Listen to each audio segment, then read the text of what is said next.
संतोष भाऊंच्या चेहऱ्याकडे बघितलं की संतोष वाटतो, मनाला संतोष होतो की हा व्यक्ती प्रामाणिक व्यक्ती आहे, हा व्यक्ती कुणाचं कधी वाईट चिंतूच शकत नाही, प्रत्येकासाठी मला काहीतरी चांगलं करायचंय, हीच भावना हाच विचार मनाशी बांधून कष्टातून कमवलेल्या आपल्या जे काही आहे त्यातून समाजाची सेवा कशी करता येईल या अपेक्षा न ठेवता, मनामध्ये कसलीही आडी न ठेवता त्याला सजळ हाताने मदत करण्याचा नेहमीच आपल्या संतोष भाऊचं काम राहिलेलं आपण सगळ्यांनी बघ असं आयुष्य लाभो आणि आपल्या सगळ्यांची सेवा करण्याची संधी, त्यांना वेगवेगळे मोठे मोठे पद मिळत आपल्या सगळ्यांची सेवा करण्याची संधी आई जगदंबा त्यांना लवकरच देव। सुंदर अशा अभिष्ट चिंतन सोहळ्यासाठी उपस्थित मराठवाड्याचे संघटन मंत्री आदरणीय आमचे संजूभाऊ कोडगे, या ठिकाणी उपस्थित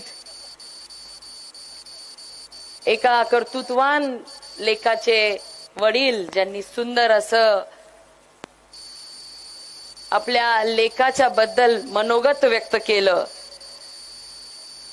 ते आदरणीय आपले आबा त्रिंबकरावजी मुरकुटे, या ठिकाणी उपस्थित आदरणीय गोविंद अण्णा केंद्रे, खास आपल्या मित्राच्या अभिष्ट चिंतन सोहळ्यासाठी संभाजीनगरहून आलेले प्राध्यापक किरण पाटीलजी, या ठिकाणी उपस्थित आदरणीय गणेश दादा रोकडे, भाई ज्ञानबा मुंडेजी, प्रभाकर आप्पा वाघीकर, प्रेरणाताई वरपुडकर, डॉक्टर सुभाष कदमजी, व्यंकटरावजी तांदळे, गोपीनाथरावजी तुंबडे, लक्ष्मणरावजी रोकडे, आमचे जिल्हा परिषद मधले सहकारी भरतजी घनदाट, लिंबाजी अण्णा टोले, सदाशिव आप्पा ढेले, नारायणरावजी पिसाळ, रंगनाथजी सोळंके, जयसिंग आप्पा शिंदे, बालाजी खैरेजी, विष्णुकांतजी शिंदे, कैलास नाना रुद्रवार, गौतमजी हत्यांबेरे, प्रणितजी खजे, माऊली घोरपडेजी, ऋषिकेशजी सकनूर, प्रभाकरजी शिंदे, सारिकाताई पारवे, भारत जाधवजी, मल्लिकार्जुनजी लांडगे, रवीजी जोशी, नामदेवरावजी शिंदे, राज ठक्करजी, पांडुरंग रोकडेजी, शिवाजी बोचरेजी, मंचावर उपस्थित सर्वच मान्यवर, कुणाची नावं घ्यायची राहिली असतील तर मी क्षमा मागते। आपल्या ज्यांचा अभिष्ट चिंतन सोहळा या ठिकाणी साजरा करण्यासाठी त्यांच्यावरती प्रेम करणाऱ्या आणि मोठा विश्वास असलेल्या या ठिकाणी जमलेले सर्व माझे बंधू भगिनी आणि ज्यांचा आज अभिष्ट चिंतन सोहळा आहे, असे सत्कार मूर्ती आपले सर्वांचे लाडके आदरणीय संतोष भाऊ मुरकुटे, त्यांच्या पत्नी आमच्या वहिनी सविताताई मुरकुटे, आमच्या आई साहेब, सर्वच मंचावर उपस्थित आपल्या संतोष भाऊंना शुभेच्छा देण्यासाठी जमलेल्या माझ्या बंधू भगिनींना मला सांगायचं की माझ्या पूर्वीच्या भाषणांमध्ये सगळ्यांनी संतोष भाऊंबद्दल सांगितलं की खरंच गोविंदांना संतोष भाऊंच्या चेहऱ्याकडे बघितलं की संतोष वाटतो, मनाला संतोष होतो की हा व्यक्ती प्रामाणिक व्यक्ती आहे, हा व्यक्ती कुणाचं कधी वाईट चिंतूच शकत नाही, प्रत्येकासाठी मला काहीतरी चांगलं करायचंय, हीच भावना हाच विचार मनाशी बांधून कष्टातून कमवलेल्या आपल्या जे काही आहे त्यातून समाजाची सेवा कशी करता येईल यासाठी राजकारणाचं माध्यम निवडलं। कारण की संतोष भाऊ बोलताना मला कधी कधी सांगतात की दीदी मी राजकारणात यायचा विचार केला, कारण की एवढं माझं काम आहे, एवढा मोठा व्यापार आहे माझा, इतकं मोठं मला त्यांचा उद्योग व्यवसाय आहे।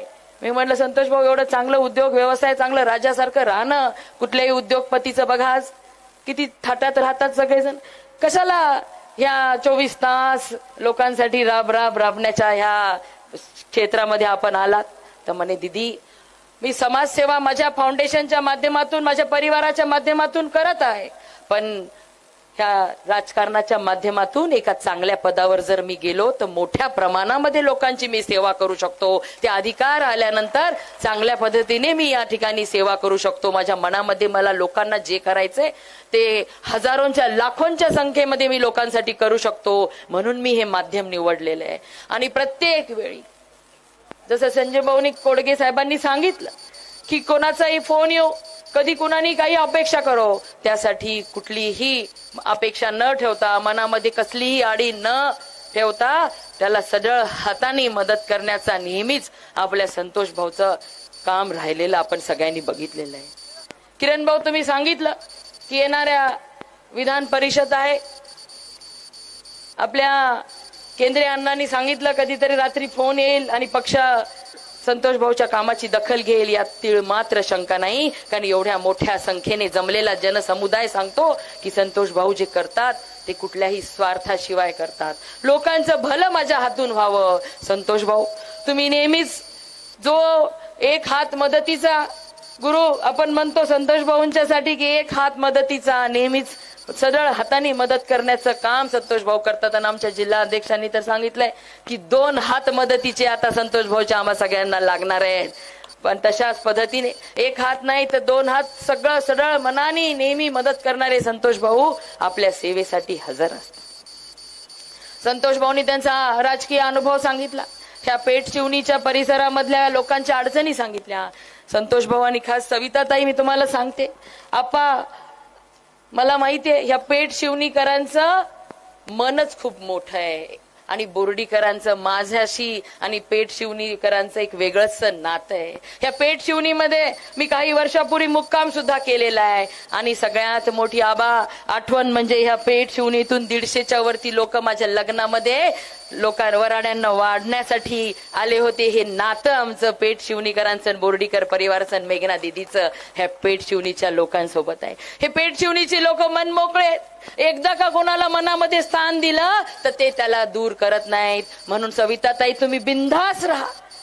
आबांनी तर इथं आपली जिल्हा परिषद सदस्य म्हणून जाहीर केलं. संजूभाऊ कोडगे इथं जे की मी जरी पालकमंत्री असले तरी आमच्या पक्षाची शिस्त आहे, आपल्या संघटन मंत्र्याच्या परमिशन शिवाय आपल्याला जाहीर करता येत नाही. पण आता मला माहिती एवढा मोठा जनसमुदाय आणि एवढं सुंदर प्रेम करणारी मंडळी बघून संजूभाऊ पण काही नाही म्हणणार नाहीत. आणि सविताताई, तुम्ही बिनधास्त ह्या जिल्हा परिषद सर्कल मधून भारतीय जनता पार्टीच्या उमेदवार म्हणून आपल्या सविताताई संतोषराव मुरकुटे या ठिकाणी आम्ही सगळेजण जाहीर करतो. करू ना कोडगे साहेब?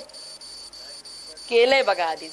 आणि संतोष भाऊनी सांगितलं म्हणजे पेठशिवणीच्या लोकांच्यासाठी पाणी पुरवठ्याची योजना, या मंदिर, रस्ता, रोड, हे सगळ्या काही गोष्टी सांगितलेल्या आहेत. पाणी पुरवठा आणि स्वच्छता मंत्री म्हणून काम करते. आपल्या पालम तालुक्यातल्या 65 गावांच्या पाणी पुरवठ्याची योजनेची जी संतोष भाऊनी सांगितलं, ती योजनेला आधी तर एक डिप्पी लावला तर डिप्पीच चोरून नेला, लाईन कनेक्शनच तोडून टाकलं. अशा प्रकारचे अनेक त्या ठिकाणी अडथळे आले आणि म्हणून 65 गाव योजना आपली यशस्वी झाली नाही. परंतु आपल्या देवाभाऊनी निर्णय केलेला आहे की अशा सगळ्या मोठ्या पाणी पुरवठा योजनांना आपण सोलार लाईटचं कनेक्शन देणार आहेत. कारण की दुर्दैवाने आपल्याकडे लाईटचं बिल भरत नाहीत आणि मोठं बिल येतं आणि लाईट आपलं कनेक्शन कट करतात, मग पाणी आपल्याला 15-15 दिवस भेटत नाही. अशी कुठलीही अडचण होऊ नये म्हणून हे 65 गाव पाणी पुरवठा योजना तर पूर्ण कार्यान्वित करण्यासाठी आपण प्रयत्न करणारच आहोत आणि ती कायम टिकून राहिली पाहिजे. कुणीच मध्ये तोडलं नाही पाहिजे, अडवलं नाही पाहिजे, यासाठी सुद्धा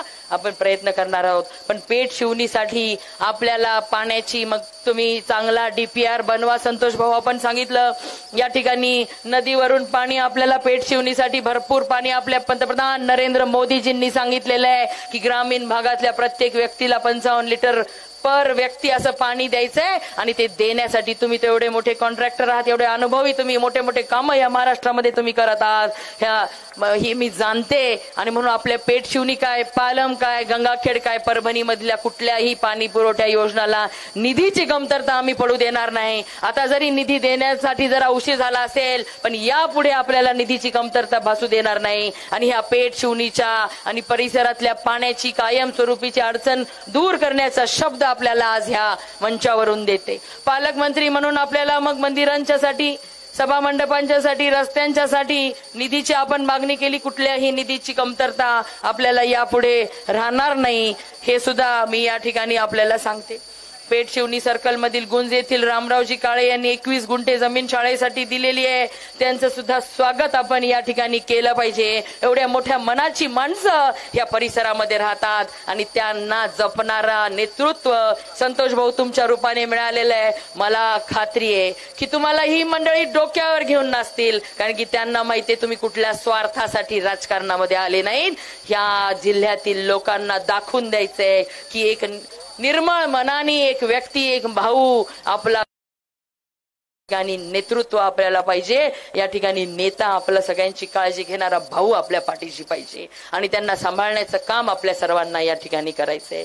आज सांगताना आनंद होतो की नेहमी स्वतःच्या कष्टातून कमवलेल्या पैशावरतीच ही संतोष भाऊ या ठिकाणी जे काही राजकारण करतात ते करतात. नाहीतर अनेक लोक आपण इथं बघितले. संतोष भाऊ आपण निराश होऊन जायचं काम नाही. एक संधी आपली हुकली विधानसभेची तरी काय हरकत नाही. येणाऱ्या स्थानिक स्वराज्य संस्थात संजूभाऊ कोडगे साहेब मी आपल्याला विनंती करते, यापूर्वी आमची परभणी हिंगोली स्थानिक स्वराज्य संस्था ही भाजपकडे असायची, फक्त मागच्या टर्मला शिवसेनेकडे गेली. आम्हाला परत ती मिळवून देण्यासाठी आपण या ठिकाणी सहकार्य करावं आणि ह्या स्थानिक स्वराज्य संस्थांमधून जिल्ह्यातून जास्तीत जास्त कमळावरती लोक निवडून आणून कमळाचे मतदार बनवण्याची जबाबदारी माझ्यासह या मंचावर बसलेल्या सर्वांनी उचललेली आहे. गणेश दादांनी सुद्धा सांगितलं या पालम तालुक्यातल्या जिल्हा परिषद सर्कलची जबाबदारी त्यांनी घेतली. भरत भाऊ घनदाट आहेत, घनदाट मामांसारखं नेतृत्व आपल्या सोबत आहे. ह्या सगळ्या मंडळींनी जबाबदारी घेतलेली आहे, कारण की लोकांच्या मनामध्ये भारतीय जनता पार्टी आज या ठिकाणी आहे. ज्या स्वर्गीय गोपीनाथ मुंडे साहेबांनी या ठिकाणी आपल्या महाराष्ट्रामध्ये भारतीय जनता पार्टी खंबीरपणे उभी केली, त्या कैलासवासी स्वर्गीय गोपीनाथ मुंडे साहेबांचं हा एकदम गंगाखेड मतदारसंघ हा त्यांचा बालेकिल्ला असायचा. नेहमी त्यांचं लक्ष गंगाखेड मध्ये असायचं आणि गंगाखेड मध्ये सुद्धा भारतीय जनता पार्टीला मानणारा मतदार आहे. आणि आज पूर्ण भारतभरामध्ये मोदीजींच्या नेतृत्वावर विश्वास ठेवत आपण बिहारचा निकाल बघितला. काय सांगत होते टीव्ही वाले, काही नाही म्हणले भाजपच्या काय जागा येणार नाही, पण सुपडा साफ बिहार मधल्या जनतेने विरोधकांचा करून पंतप्रधान नरेंद्र मोदीजींचा जेनवरचा आणि भारतीय जनता पार्टीवरचा विश्वास त्यांनी दाखवून दिला आहे. आणि त्याच पद्धतीने या जिल्ह्यामध्ये देखील देवाभाऊंवरती आमचा विश्वास आहे. या जिल्ह्यातल्या शेतकरी, कष्टकरी, माझ्या तरुण बांधवांना, आमच्या लाडक्या बहिणींना देवाभाऊंवरती विश्वास आहे. आणि म्हणून प्रत्येकाने मनामध्ये निश्चय केलेला आहे की येणाऱ्या स्थानिक स्वराज्य संस्थांमधून आम्ही फक्त आणि फक्त भारतीय जनता पार्टीच्या पाठीशी राहणार आहोत. आणि आज संतोष भाऊंच्या वाढदिवसाच्या निमित्ताने त्यांना शुभेच्छा देताना मी संतोष भाऊ आपल्याला सांगते, आई जगदंबेच्या चरणी मी प्रार्थना करते की संतोष भाऊंना उदंड असं आयुष्य लाभो आणि आपल्या सगळ्यांची सेवा करण्याची संधी, त्यांना वेगवेगळे मोठे मोठे पद मिळत आपल्या सगळ्यांची सेवा करण्याची संधी आई जगदंबा त्यांना लवकरच देऊ. पण आपल्या सगळ्यांनाही आज संतोष भाऊच्या वाढदिवसाच्या निमित्ताने विनंती करू इच्छिते की अशा प्रेमळ अशा निस्वार्थी स्वभावाच्या आपल्या भावाच्या सोबत नेहमीच तुम्ही राहणार आहात का नाही?